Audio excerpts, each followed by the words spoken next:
राजा दशरथ अर्धरात्रि में ही प्राण त्याग चुके थे, किंतु सभी को इसका ज्ञान अगले दिन प्रातः जाकर हुआ। कौशल्या के लिए तो ये दोहरे दुख की घड़ी थी, परंतु कैकेयी के लिए जानते हैं इस अध्याय में। श्री वाल्मीकि निर्मित आशा रामायण आदि काव्य के अयोध्या कांड में 66वां सर्ग। बुझी हुई आग, जलहीन समुद्र और प्रभाहीन सूर्य की भांति शोभाहीन हुए दिवंगत राजा का शव देखकर कौशल्या के नेत्रों में अश्रु भर आए। वे अनेक प्रकार से शोकाकुल होकर राजा के मस्तक को गोद में ले कैकेयी से इस प्रकार बोली।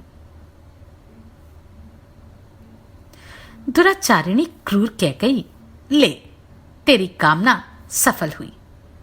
अब राजा को भी त्याग कर एकाग्रचित हो अपना अकंटक राज्य भोग। राम मुझे छोड़कर वन में चले गए और मेरे स्वामी स्वर्ग से धारे।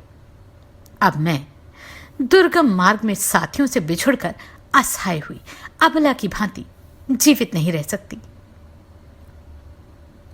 नारी धर्म को त्याग देने वाली कैकेयी के सिवा संसार में दूसरी कौन ऐसी स्त्री होगी जो अपने लिए आराध्य देव स्वरूप पति का परित्याग करके जीना चाहेगी। जैसे कोई धन का लोभी दूसरों को विष खिला देता है और उससे होने वाले हत्या के दोषों पर ध्यान नहीं देता, उसी प्रकार इस कैकेयी ने कुब्जा के कारण रघुवंशियों के इस कुल का नाश कर डाला। कैकेयी ने महाराज को अयोग्य कार्य में लगाकर उनके द्वारा पत्नी सहित श्री राम को वनवास दिलवा दिया। यह समाचार जब राजा जनक सुनेंगे तब मेरे ही समान उनको भी बड़ा कष्ट होगा। मैं अनाथ और विधवा हो गई। यह बात मेरे धर्मात्मा पुत्र कमल नयन श्री राम को ज्ञात नहीं है। वे तो यहां से जीते जी अदृश्य हो गए। पति सेवा रूप मनोहर तप करने वाली विदेह राजकुमारी सीता दुख भोगने की योग्य नहीं है। वह वन में दुख का अनुभव करके उद्विग्न हो उठेगी। रात के समय भयानक शब्द करने वाले पशु पक्षियों की बोली सुनकर भयभीत हो सीता श्री राम की ही शरण लेगी, उन्हीं की गोद में जाकर छिपेगी।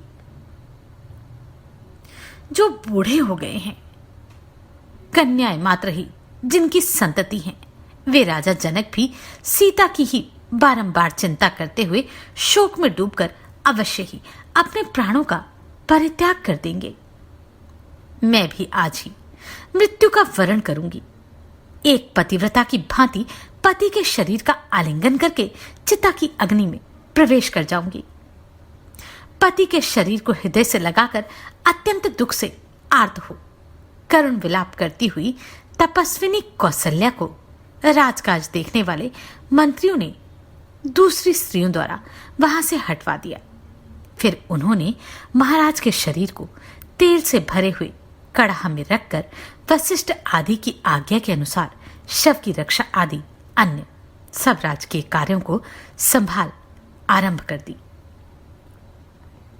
वे सर्वज्ञ मंत्री पुत्र के बिना राजा का दाह संस्कार न कर सके, इसलिए उनके शव की रक्षा करने लगे।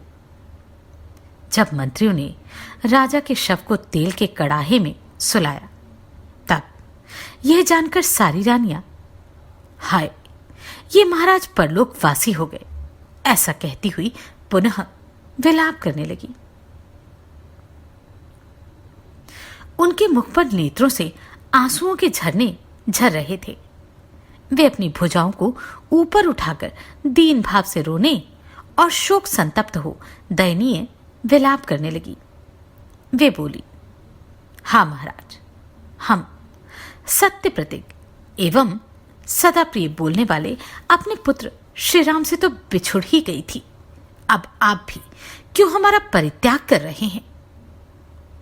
श्री राम से बिछुड़कर हम सब विधवाएं इस दुष्ट विचार वाली सौत कैकई के समीप कैसे रहेंगी, जो हमारे और आपके भी रक्षक और प्रभु थे। वे मनस्वी श्री रामचंद्र राजलक्ष्मी को छोड़कर वन चले गए। वीरवर श्री राम और आपके भी न रहने से हमारे ऊपर बड़ा भारी संकट आ गया, जिससे हम मोहित हो रही हैं। अब सौत कैकई के द्वारा तिरस्कृत हो हम यहां कैसे रह सकेंगी। जिसने राजा का तथा सीता सहित श्री राम और महाबली लक्ष्मण का भी परित्याग कर दिया, वह दूसरे किसका त्याग नहीं करेगी। रघुकुल नरेश, दशरथ की वे सुंदर रानियां महान शोक से ग्रस्त हो आंसू बहाती हुई नाना प्रकार की चेष्टाएं और विलाप कर रही थी। उनका आनंद लुट गया था। नक्षत्रहीन रात्रि और पति विहीना नारी की भांति श्रीहीन हो गई थी। नगर के सभी मनुष्य अश्रु बहा रहे थे। कुलवती स्त्रियां हाहाकार कर रही थी। चौराहे तथा घरों के द्वार सूने दिखाई देते थे। इस प्रकार वह पुरी पहले की भांति शोभा नहीं पा रही थी। राजा दशरथ शोकवश स्वर्ग से धारे और उनकी रानियां शोक से ही भूतल पर लौटती रहीं। इस शोक में ही सहसा सूर्य की किरणों का प्रचार बंद हो गया और सूर्यदेव अस्त हो गए। तत्पश्चात अंधकार का प्रचार करती हुई रात्रि उपस्थित हुई। वहां पधारे हुए सुहृदों ने किसी भी पुत्र के बिना राजा का दाह संस्कार होना उचित नहीं समझा। अब राजा का दर्शन अचिंत्य हो गया। यह सोचते हुए उन सब ने उस तैलपूर्ण कड़ाह में उनके शव को सुरक्षित रख दिया। सूर्य के बिना प्रभाहीन आकाश तथा नक्षत्रों के बिना शोभाहीन रात्रि की भांति अयोध्यापुरी महात्मा राजा दशरथ से रहित हो श्रीहीन प्रतीत होती थी। उसकी सड़कों और चौराहों पर आंसुओं से अवरुद्ध कंठ वाले मनुष्यों की भीड़ एकत्र हो गई थी। झुंड के झुंड स्त्री और पुरुष एक साथ खड़े होकर भरत माता कैकेयी की निंदा करने लगे। उस समय महाराज की मृत्यु से अयोध्यापुरी में रहने वाले सभी लोग शोकाकुल हो रहे थे। कोई भी शांति नहीं पाता था। इस प्रकार श्री वाल्मीकि निर्मित आश्रामायण आदि काव्य के अयोध्या कांड में 66वां सर्ग पूरा हुआ। राजा दशरथ की देह को संभाल के रखने के लिए उन्हें तेल के कड़ाहे में रखा गया। कैकेयी पे आरोप लगना स्वाभाविक ही था। जानते हैं आगे क्या हुआ। इस अध्याय में श्री वाल्मीकि निर्मित आश्रामायण आदि काव्य के अयोध्या कांड में 67वां सर्ग। अयोध्या में लोगों की वह रात विलाप करते ही बीती। उसमें आनंद का नाम भी नहीं था। आंसुओं से सब लोगों के कंठ भरे हुए थे। दुख के कारण वह रात सबको बड़ी लंबी प्रतीत हुई। जब रात बीत गई और सूर्योदय हुआ, तब राज्य का प्रबंध करने वाले ब्राह्मण लोग एकत्र हुए दरबार में आए। मार्कंडेय, मौद्गल्य, वामदेव, कश्यप, कात्यायन, गौतम और महायशस्वी जाबाली, ये सभी ब्राह्मण श्रेष्ठ राजपुरोहित वशिष्ठ जी के सामने बैठकर मंत्रियों के साथ अपनी अलग अलग राय देने लगे।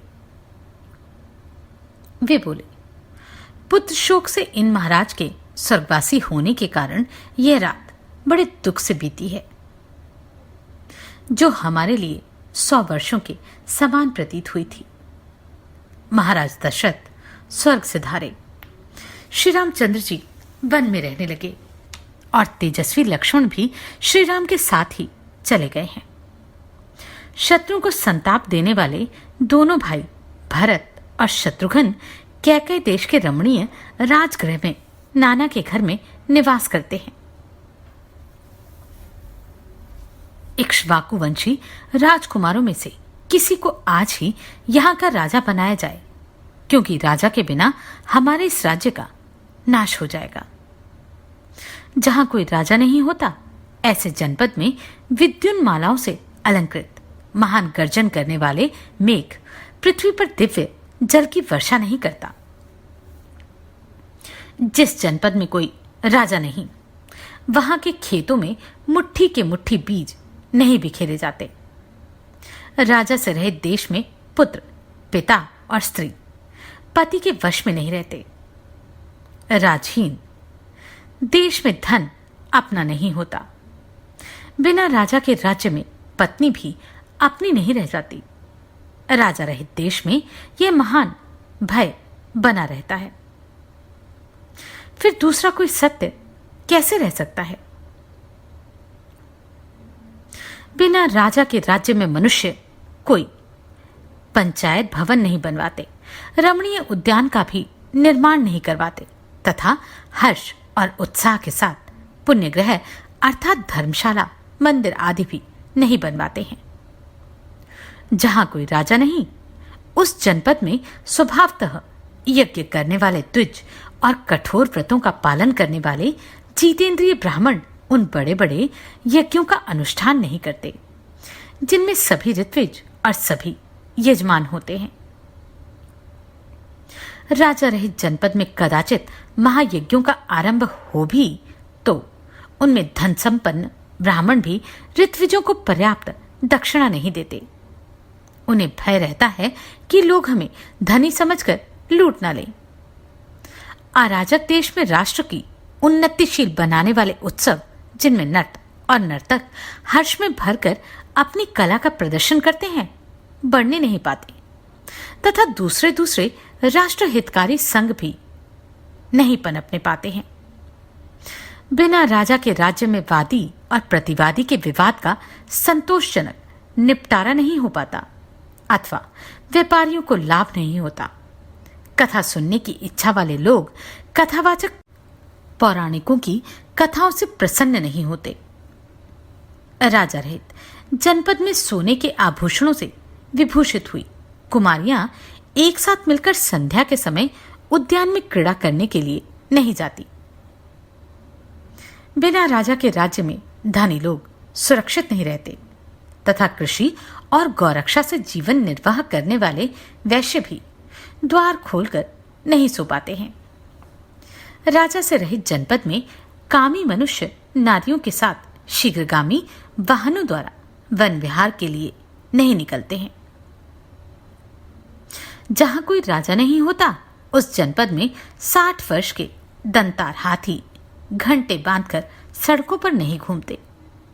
बिना राजा के राज्य में धनुर्विद्या के अभ्यास काल में निरंतर लक्ष्य की ओर बाण चलाने वाले वीरों की प्रत्यंचा तथा करतल का शब्द नहीं सुनाई देता।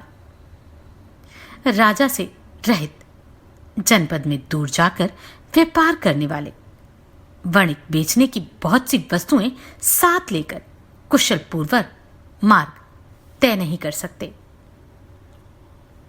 जहां कोई राजा नहीं होता, उस जनपद में जहां संध्या हो, वहीं डेरा डाल देने वाला अपने अंतःकरण के द्वारा परमात्मा का ध्यान करने वाला और अकेला ही विचरने वाला जितेंद्रिय मुनि घूमता फिरता नहीं।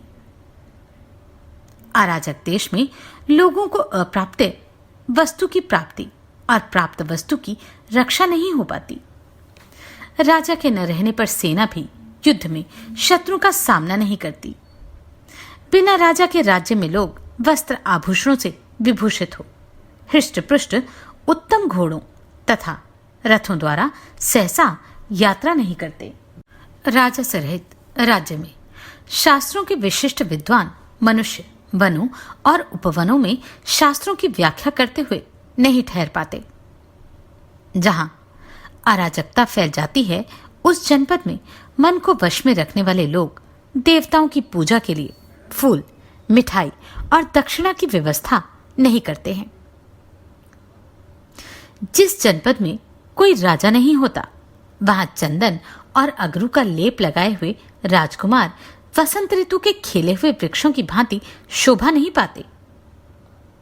जैसे जल के बिना नदियां, घास के बिना वन और गवालों के बिना गायों की शोभा नहीं होती, उसी प्रकार राजा के बिना राज्य शोभा नहीं पाता।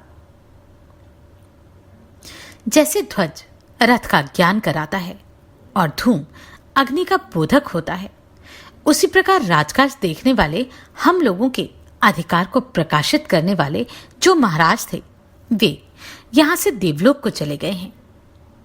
राजा के न रहने पर राज्य में किसी भी मनुष्य की कोई भी वस्तु अपनी नहीं रह जाती। जैसे मत्स्य एक दूसरे को खा जाते हैं, उसी प्रकार अराजक देश के लोग सदा एक दूसरे को खाते और लूटते खसोटते रहते हैं। जो वेद शास्त्रों की तथा अपनी अपनी जाति के नियत वर्णाश्रम की मर्यादा को भंग करने वाले नास्तिक मनुष्य पहले राजदंड से पीड़ित होकर दबे रहते थे, वे भी अब राजा के न रहने से निशंक होकर अपना प्रभुत्व प्रकट करेंगे। जैसे दृष्टि सदा ही शरीर के हित में प्रवृत्त रहती है, उसी प्रकार राजा राज्य के भीतर सत्य और धर्म का प्रवर्तक होता है। राजा ही सत्य और धर्म है, राजा ही कुलवानों का कुल है, राजा ही माता और पिता है तथा राजा ही मनुष्यों का हित चाहने वाला है।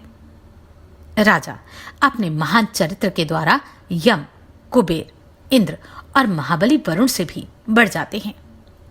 यमराज केवल दंड देते हैं, कुबेर केवल धन देते हैं, इंद्र केवल पालन करते हैं और वरुण केवल सदाचार में नियंत्रित करते हैं। परंतु एक श्रेष्ठ राजा में ये चारों गुण उपस्थित होते हैं। यदि संसार में भले बुरे का विभाग करने वाला राजा ना हो, तो ये सारा जगत अंधकार से आच्छन्न सा हो जाए, कुछ भी सूझ ना पड़े। वशिष्ठ जी जैसे उमड़ता हुआ समुद्र अपनी तटभूमि तक पहुंचकर उससे आगे नहीं बढ़ता, उसी प्रकार हम सब लोग महाराज के जीवन काल में भी केवल आपकी ही बात का उल्लंघन नहीं करते थे। अतः विप्रवर, इस समय हमारे व्यवहार को देखकर तथा राजा के अभाव में जंगल बने हुए इस देश पर दृष्टिपात करके आप ही किसी इक्ष्वाकु वंशी राजकुमार को अथवा दूसरे किसी योग्य पुरुष को राजा के पद पर अभिषिक्त कीजिए। इस प्रकार श्री वाल्मीकि निर्मित आशारामायण आदि काव्य के अयोध्या कांड में 67वां सर्ग पूरा हुआ।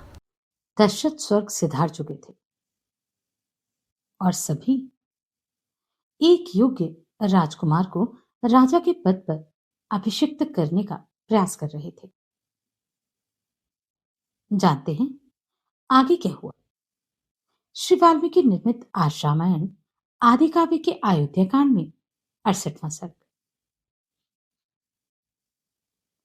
मार्कंड आदि के ऐसे वचन सुनकर महर्षि वशिष्ठ ने मित्रों, मंत्रियों और उन समस्त ब्राह्मणों को इस प्रकार उत्तर दिया। राजा दशरथ ने जिनको राज्य दिया है, वे भरत इस समय अपने भाई शत्रुघ्न के साथ मामा के यहाँ बड़े सुख और प्रसन्नता के साथ निवास करते हैं। उन दोनों वीर बंधुओं को बुलाने के लिए शीघ्र ही तेज चलने वाले दूत घोड़ों पर सवार होकर यहां से जाएं। इसके सिवा हम लोग और क्या विचार कर सकते हैं। इस पर सबने वशिष्ठ जी से कहा, हां, दूत अवश्य भेजे जाएं। उनका वह कथन सुनकर वशिष्ठ जी ने दूतों को संबोधित करके कहा, सिद्धार्थ, विजय, जयंत, अशोक और नंदन, तुम सब यहां आओ और तुम्हें जो कार्य करना है उसे सुनो। मैं तुम सब लोगों से कहता हूं, तुम लोग शीघ्रगामी घोड़ों पर सवार होकर तुरंत ही राजगृह नगर को जाओ और शोक का भाव न प्रकट करते हुए मेरी आज्ञा के अनुसार भरत से इस प्रकार कहो, कुमार, पुरोहित जी तथा समस्त मंत्रियों ने आपसे कुशल मंगल कहा है। अब आप यहाँ से शीघ्र ही चलिए। अयोध्या में आपसे अत्यंत आवश्यक कार्य है।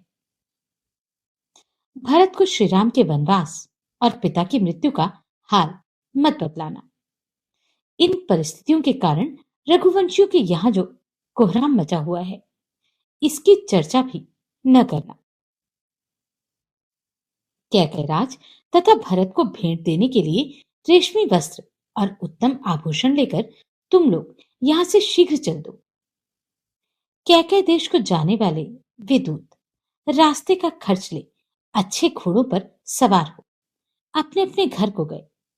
तदनंतर यात्रा संबंधी शेष तैयारी पूरी करके वशिष्ठ जी की आज्ञा ले सभी दूत तुरंत वहां से प्रस्थित हो गए। अपर्ताल नामक पर्वत के अंतिम छोर अर्थात दक्षिण भाग और प्रलंबगिरी के उत्तर भाग में दोनों पर्वतों के बीच से बहने वाली मालिनी नदी के तट पर होते हुए वे दूत आगे बढ़े। हस्तिनापुर में गंगा को पार करके वे पश्चिम की ओर गए और पांचाल देश में पहुंचकर कुरजांगल प्रदेश के बीच से होते हुए आगे बढ़ गए। मार्ग में सुंदर फूलों से सुशोभित सरोवरों तथा निर्मल जल वाली नदियों का दर्शन करते हुए वे दूत कार्यवश तीव्र गति से आगे बढ़ते गए। तदनंतर वे स्वच्छ जल से सुशोभित, पानी से भरी हुई और भांति भांति के पक्षियों से सेवित दिव्य नदी शरदंडा के तट पर पहुंचकर उसे वेगपूर्वक लांग गए। शरदंडा के पश्चिम तट पर एक दिव्य वृक्ष था जिस पर किसी देवता का आवास था, इसलिए वहां जो याचना की जाती है वह सत्य सफल होती थी। अतः उसका नाम सत्योपयाचन हो गया था। उस वंदनीय वृक्ष के निकट पहुंचकर दूतों ने उसकी परिक्रमा की और वहां से आगे जाकर उन्होंने कुलिंगा नामक पुरी में प्रवेश किया। वहां से तेजो अभिभवन नामक गांव को पार करते हुए वे अभिकाल नामक गांव में पहुंचे और वहां से आगे बढ़ने पर उन्होंने राजा दशरथ के पितामहों द्वारा सेवित पुण्य सलीला इक्षुमती नदी को पार किया। वहां केवल अंजलि भर जल पीकर तपस्या करने वाले वेदों के पारगामी ब्राह्मणों का दर्शन करके वे दूत बाहलिक देश के मध्य भाग में स्थित सुदामा नामक पर्वत के पास जा पहुंचे। उस पर्वत के शिखर पर स्थित भगवान विष्णु के चरण चिन्ह का दर्शन करके वे विपाशा अर्थात व्यास नदी और उसके तटवर्ती शालमली वृक्ष के निकट गए। वहां से आगे बढ़ने पर बहुत सी नदियां, बावड़ियों, पोखरों, छोटे तालाबों, सरोवरों तथा भांति भांति के वन्य जंतुओं, सिंह, व्याघ्र, मृग और हाथियों का दर्शन करते हुए ये दूत अत्यंत विशाल मार्ग के द्वारा आगे बढ़ने लगे। वे अपने स्वामी की आज्ञा का शीघ्र पालन करने की इच्छा करते थे। उन दूतों के वाहन घोड़े चलते चलते थक गए थे। वह मार्ग बड़ी दूर का होने पर उपद्रव से रहित था। उसे तय करके सारे दूत शीघ्र ही बिना किसी कष्ट के शेष नगर गिरिव्रज में जा पहुंचे। अपने स्वामी अर्थात आज्ञा देने वाले वशिष्ठ जी का प्रिय और प्रजावर्ग की रक्षा करने तथा महाराज दशरथ के वंश परंपरागत राज्य को भरत जी से स्वीकार कराने के लिए सादर तत्पर हुए वे दूत बड़ी उतावली के साथ चलकर रात में ही उस नगर में जा पहुंचे। इस प्रकार श्री वाल्मीकि निर्मित आशा रामायण आदि काव्य के अयोध्या कांड में 68वां सर्ग पूरा हुआ। वशिष्ठ जी ने भरत को राज्य के संबंध में कुछ भी बताने के लिए मना किया था, परंतु क्या भरत जी सच में सभी बातों से अनभिज्ञ थे? अयोध्या में इतना सब हो गया, किंतु भरत इस विषय में कुछ भी नहीं जानते थे। या क्या वे जानते थे? जानते हैं दूतों के कैकेय राज्य में प्रवेश करने पर क्या घटित हुआ? श्री वाल्मीकि निर्मित आर्ष रामायण आदि काव्य के अयोध्या कांड में 69वां सर्ग। जिस रात दूतों ने उस नगर में प्रवेश किया था, उससे पहली रात में भरत ने भी एक अप्रिय स्वप्न देखा था। रात बीतकर प्राय प्रातः हो चली थी।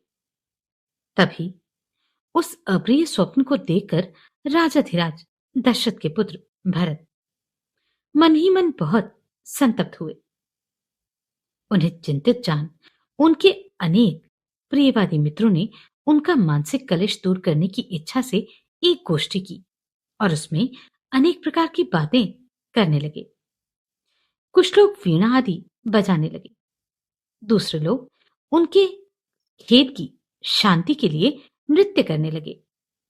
दूसरे मित्रों ने नाना प्रकार के नाटकों का आयोजन किया, जिनमें हास्यरस की प्रधानता थी।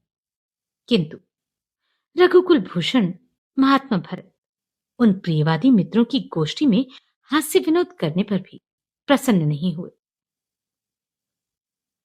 तब सुहृदों से घिरकर बैठे हुए एक प्रिय मित्र ने मित्रों के बीच में विराजमान भरत से पूछा, सखे, तुम आज प्रसन्न क्यों नहीं होते हो? इस प्रकार पूछते हुए सुहृद को भरत ने इस प्रकार उत्तर दिया, मित्र, जिस कारण से मेरे मन में यह दैन्य आया है वह बताता हूं। सुनो, मैंने आज स्वप्न में अपने पिताजी को देखा। उनका मुख मलिन था, बाल खुले हुए थे और वे पर्वत की चोटी से एक ऐसे गहरे गड्ढे में गिर रहे थे जिसमें गोबर भरा हुआ था। मैंने उस गोबर की कुंड में उन्हें तैरते देखा था। वे अंजलि में तेल लेकर पी रहे थे और बारंबार हंसते हुए से प्रतीत होते थे। फिर उन्होंने तिल और भात खाया। इसके बाद उनके सारे शरीर में तेल लगाया गया और फिर वे सिर नीचे किए तेल में गोते लगाने लगे।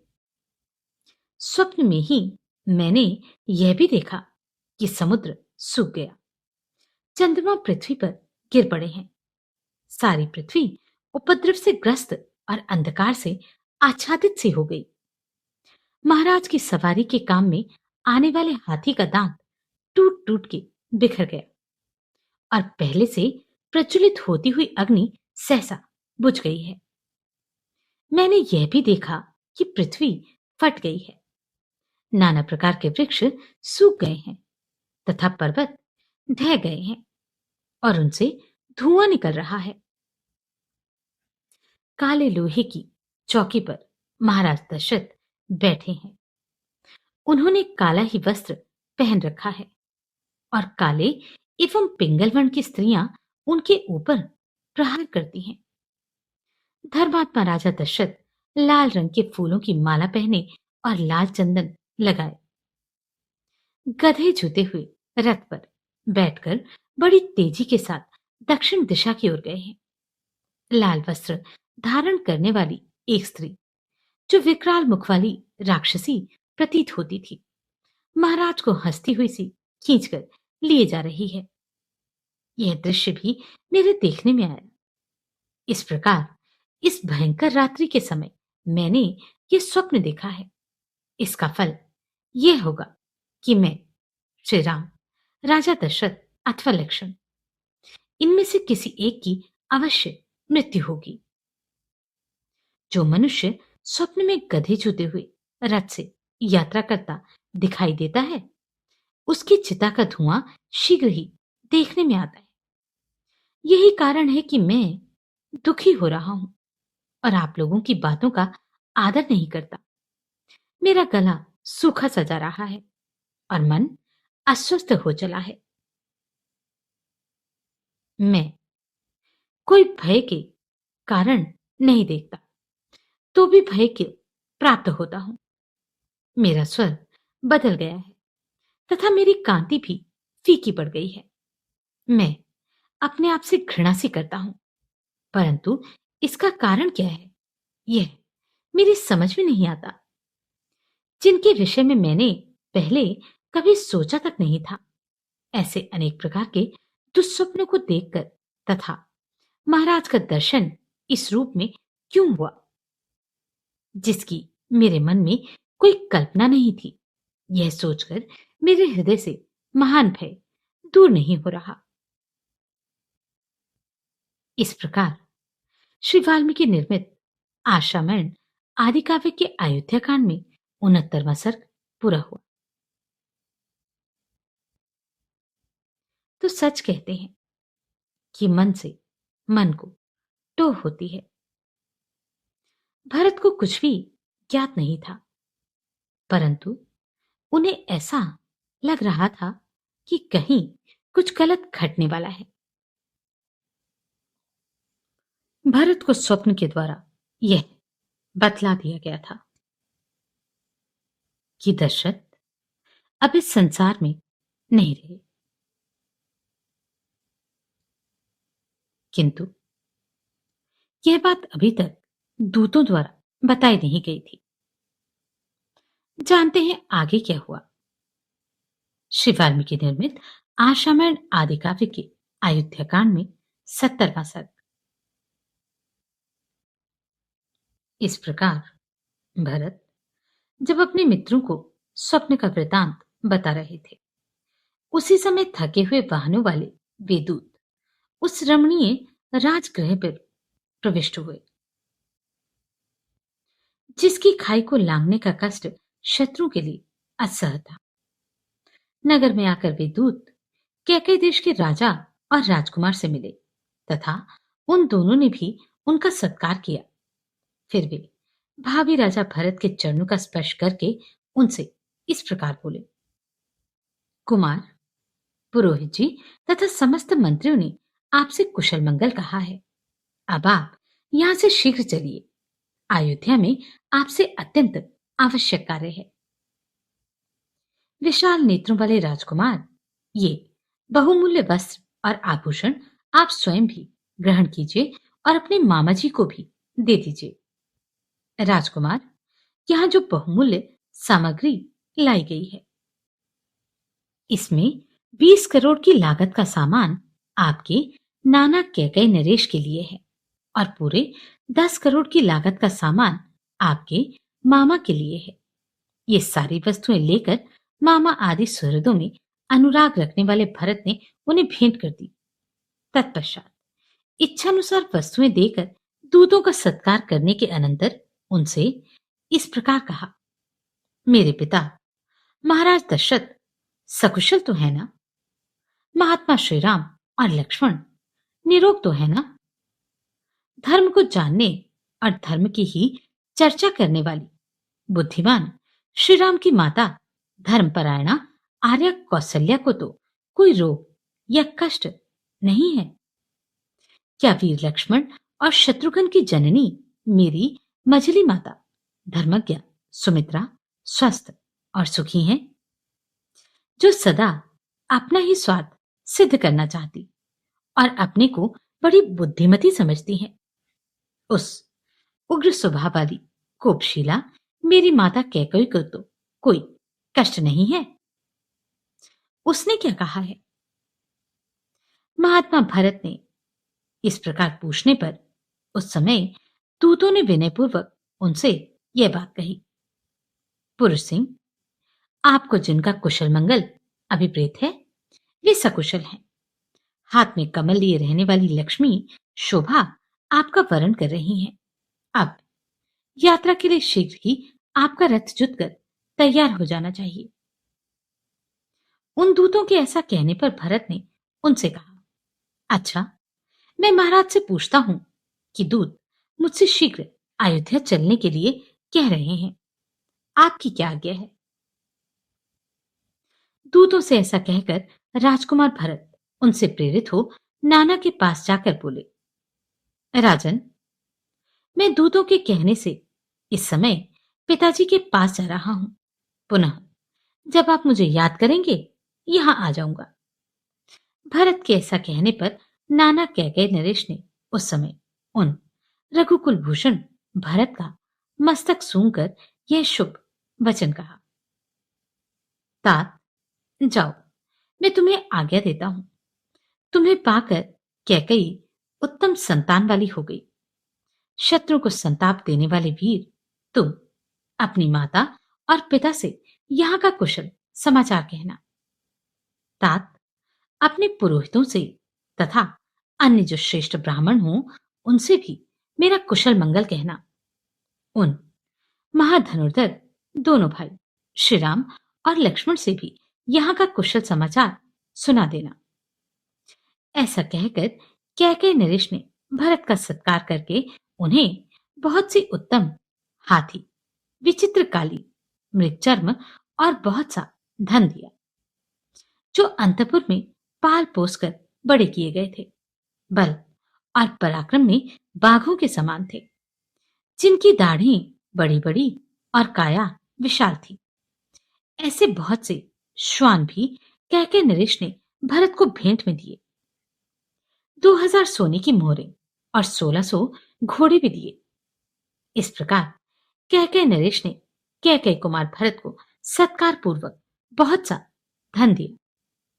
उस समय कैकेय नरेश अश्वपति ने अपने अभिष्ट, विश्वास पात्र और गुणवान मंत्रियों को भरत के साथ जाने के लिए शीघ्र आज्ञा दी। भरत के मामा उन्हें उपहार में दिए जाने वाले फल के रूप में इरावान पर्वत और इंद्रशीर नामक स्थान के आसपास उत्पन्न होने वाले बहुत से सुंदर सुंदर हाथी तथा तेज चलने वाले सुशिक्षित खच्चर दे दे।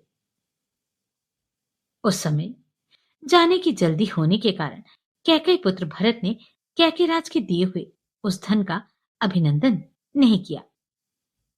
उस अवसर पर उनके हृदय में बड़ी भारी चिंता हो रही थी। इसके दो कारण थे। एक तो दूत वहां से चलने की शीघ्रता कर रहे थे, दूसरे उन्हें दुस्वप्न का दर्शन भी हुआ था। वे यात्रा की तैयारी के लिए पहले अपने आवास स्थान पर गए, फिर वहां से निकलकर मनुष्यों, हाथियों और घोड़ों से भरे हुए परम उत्तम राजमार्ग पर गए। उस समय भरत जी के पास बहुत बड़ी संपत्ति जुट गई थी। मार्ग को पार करके श्रीमान भरत ने राजभवन के परम उत्तम अंतःपुर का दर्शन किया और उसमें वे बेरोक टोक घुस गए। वहां नाना, नानी, मामा, युद्धजीत और मामी से विदा ले शत्रु सहित रथ पर सवार हो भरत ने राज्य की यात्रा आरंभ की। गोलाकार पहिए वाले 100 से भी अधिक रथों में ऊंट, बैल, घोड़े और खच्चर जोतकर सेवकों ने जाते हुए भरत का अनुसरण किया। शत्रुहीन महामना भरत अपनी और मामा की सेना से सुरक्षित हो शत्रुघ्न को अपने साथ रथ पर लेकर नाना के अपने ही समान माननीय मंत्रियों के साथ मामा के घर से चले, मानो कोई सिद्ध पुरुष इंद्रलोक से किसी अन्य स्थान के लिए प्रस्थित हुए हों। इस प्रकार श्री वाल्मीकि निर्मित आश्रामण आदि काव्य के अयोध्या कांड में 70वां सर्ग पूरा हुआ। नमस्कार, मैं आभा शर्मा जावास। अगर आपको ये प्रश्न सराहनीय लगे तो आप कंट्रीब्यूट कर सकते हैं।